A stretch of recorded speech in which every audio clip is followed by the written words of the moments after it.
माँ भगवती अपने भक्तों का कल्याण करें। आज हम देवी षष्ठी की कथा सुनेंगे। भगवान नारायण कहते हैं, मुने मूल प्रकृति के छठे अंश से प्रकट होने के कारण ये षष्ठी देवी कहलाती हैं। बालकों की ये अधिशास्त्री देवी हैं। इन्हें विष्णु माया और बालदा भी कहा जाता है।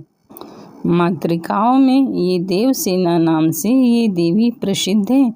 उत्तम व्रत का पालन करने वाली इन साध्वी देवी को स्वामी कार्तिकेय की पत्नी होने का सौभाग्य प्राप्त है। वे प्राणों से भी बढ़कर इनसे प्रेम करते हैं। बालकों को दीर्घायु बनाना तथा उनका भरण पोषण एवं रक्षण करना इनका स्वाभाविक गुण है।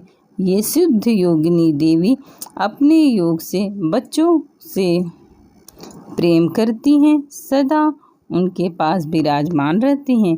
ब्राह्मण इनकी पूजा विधि के साथ ही यह एक उत्तम कथा है, उसे सुनो। पुत्र प्रदान करने वाला यह परम सुखदायी व्याख्या धर्मदेव ने अपने मुख से कहा है। प्रियव्रत नाम के एक राजा हो चुके हैं। उनके पिता का नाम था स्वयंभाव मनु। प्रियव्रत योगी राज होने के कारण विवाह करना नहीं चाहते थे। तपस्या में उनकी विशेष रुचि थी, परंतु ब्रह्मा जी की आज्ञा तथा सत्य प्रयत्न के प्रभाव से उनका विवाह कर लिया। मुने विवाह के बाद सुदीर्घ काल तक उन्हें कोई संतान नहीं हो सकी। तब कश्यप जी ने उनसे पुत्रेष्टि यज्ञ कराया। राजा की प्रेसी भार्या का नाम मालिनी था। मुनि ने उन्हें चरु प्रदान किया। चरु भक्षण करने के कारण रानी मालिनी गर्भवती हो गई। इसके पश्चात सुवर्ण के समान प्रतिभा वाले एक कुमार की उत्पत्ति हुई, परंतु संपूर्ण अंगों से संपन्न वह कुमार मरा हुआ था। उसकी आंखें उलट चुकी थी। उसे देखकर समस्त नारियां और बांधों की स्त्रियां भी रो पड़ी। पुत्र के असहाय वियोग के कारण माता को मूर्छा आ गई। मुने राजा प्रियव्रत उस मृत बालक को लेकर श्मशान में गए। उस एकांत भूमि में पुत्र को छाती से चिपकाकर आंखों से आंसुओं की धारा बहाने लगे। इतने में ही वहां एक दिव्य विमान दिखाई पड़ा। शुद्ध स्फटिक मणि के समान चमकने वाला वह विमान अमूल रत्नों से भरा था। तेज से जगमगाते हुए उस विमान की रेशमी वस्त्रों से अनुपम शोभा हो रही थी। अनेक प्रकार के अद्भुत चित्रों से वह विभूषित था। पुष्पों की माला से वह सुसज्जित था। उसी पर बैठी हुई मन को मुग्ध करने वाली एक परम सुंदरी देवी को राजा प्रियव्रत ने देखा। श्वेत चंपा के फूल के समान उनका उज्जवल वर्ण था। सदा सुस्थिर तारूढ़ से शोभा पाने वाली वे देवी मुस्कुरा रही थी। उनके मुख पर प्रसन्नता छाई थी।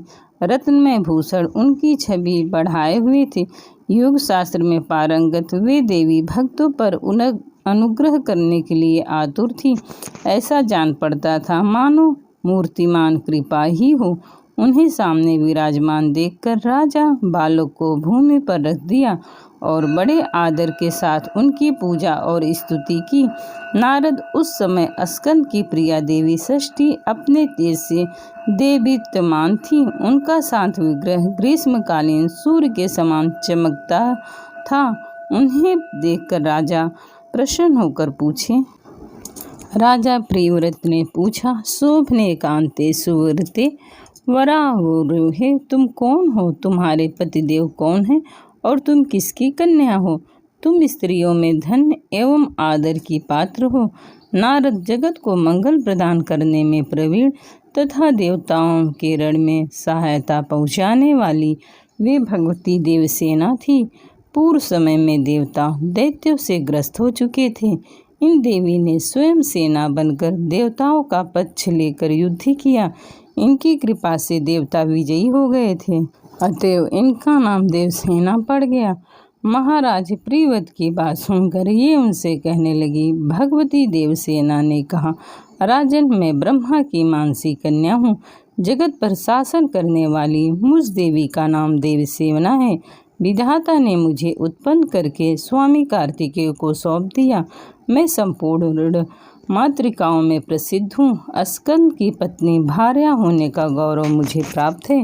भगवती मूल प्रकृति के छठे अंश से प्रकट होने के कारण विश्व में मुझे षष्ठी देवी के नाम से प्रसिद्धि में प्राप्त है।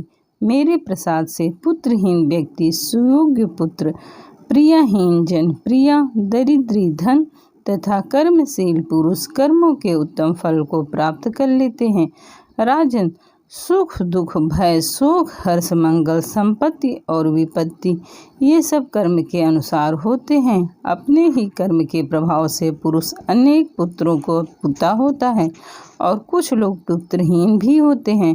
किसी को मरा हुआ पुत्र होता है और किसी को दीर्घजीवी। यह कर्म का ही फल है। गुणी अंगहीन, अनेक पत्नियों का स्वामी, भार्या रहित, रूपवान, रोगी और धर्मी होने में मुख्य कारण अपना कर्म ही है। कर्म के ही अनुसार व्याधि होती है और पुरुष आरोग्यवान भी हो जाता है। अतएव राजन, कर्म सबसे बलवान है। यह बात श्रुति में कही गई है। मुनि इस प्रकार कहकर देवी षष्ठी ने उस बालक को उठा लिया और अपने महान ज्ञान के प्रभाव से खेल ही खेल में उसे पुनः जीवित कर दिया। अब राजा ने देखा तो सुवर्ण के समान प्रतिभा वाला वह बालक हंस रहा था। अभी राजा प्रियव्रत उस बालक की ओर देख ही रहे थे कि देवसेना ने उनकी अनुमति लेकर चलने को तैयार हो गई। ब्राह्मण, उस समय देवी ने राजा से कर्म निर्मित वेदोक्त वचन कहा। देवी ने कहा, तुम स्वयंभू मनु के पुत्र हो। त्रिलोकी में तुम्हारा शासन चलता है। तुम सर्वत्र मेरी पूजा कराओ और स्वयं भी करो, तब मैं तुम्हें कमल के समान मुख वाला मनोहर पुत्र प्रदान करूंगी। उसका नाम सुव्रत होगा। उसमें सभी गुण और विवेक सत्य विवेक विद्यमान रहेंगी। वह भगवान नारायण का कला अवतार तथा प्रधान योगी होगा। उसे पूर्व जन्म की बातें याद रहेंगी। क्षत्रियों में श्रेष्ठ वह बालक 100 अश्वमेध यज्ञ करेगा। सभी उसका सम्मान करेंगे। उत्तम बल से संपन्न होने के कारण वह ऐसी शोभा पाएगा जैसे लाखों हाथियों में सिंह। वह धनी गुणी शुद्ध विद्वानों का प्रेम भाजन तथा योगियों ज्ञानियों एवं तपस्वियों का सिद्ध रूप होगा। त्रिलोकी में उसकी कीर्ति फैल जाएगी। वह सबको सब संपत्ति प्रदान कर सकेगा। इस प्रकार राजा प्रियव्रत से कहने के पश्चात भगवती देवसेना उन्हें पुत्र प्रदान करने के लिए तत्पर हो गई। राजा प्रियव्रत ने पूजा की सभी बातें स्वीकार कर ली। यूँ भगवती देवसेना ने उन्हें उत्तम वर दे स्वर्गलोक के लिए प्रस्थान किया। राजा भी प्रसन्न होकर मंत्रियों के साथ अपने घर लौटे। आकर पुत्र विषयक वृत्तांत सबसे कह सुनाया। नारद यह प्रिय वचन सुनकर स्त्री और पुरुष सबके सब परम संतुष्ट हो गए। राजा ने सर्वत्र पुत्र प्राप्ति के उपलक्ष्य में मांगलिक कार्य आरंभ करा दिया। भगवती की पूजा की, ब्राह्मणों को बहुत सा धन दिया। तब से प्रत्येक मास में शुक्ल पक्ष की षष्ठी तिथि के अवसर पर भगवती षष्ठी की महोत्सव यत्नपूर्वक पूजा मनाया जाने लगा।